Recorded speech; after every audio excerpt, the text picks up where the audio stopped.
all human beings that we might call rational or sane would prefer not to have skin cancer. It does no one any important and universal kind of heteronomy and raise that to the status of a moral principle.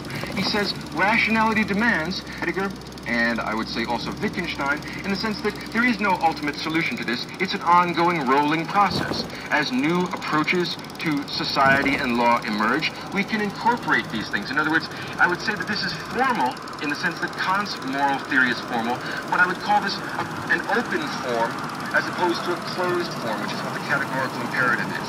It's totally closed and airtight.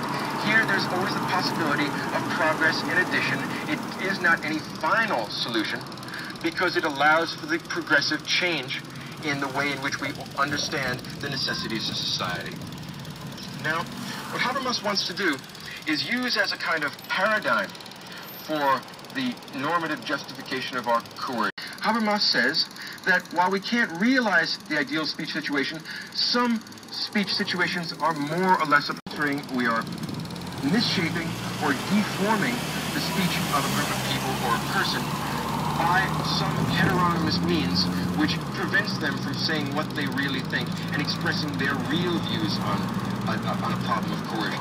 Think about it this way.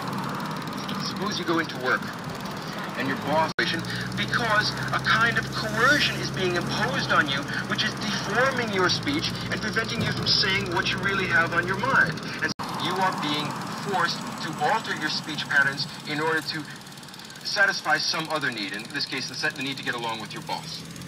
Now that they are unable to engage in the speech patterns and the judgments of legitimacy that would be characteristic of people who had had access to such a thing. In other words, they are being...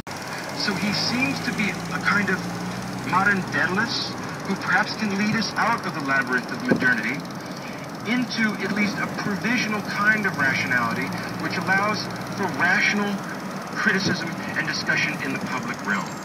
This is very much in of reason. And what makes it beautiful and moving and profound is the fact that it doesn't involve any entities that glow in the dark. It doesn't involve anything that's metaphysical, everyday things like coercion that we experience every day. When I asked you about the boss, criticism of society, onward, forever, incorporating whatever we need. It is an ongoing Hegelian approach to both.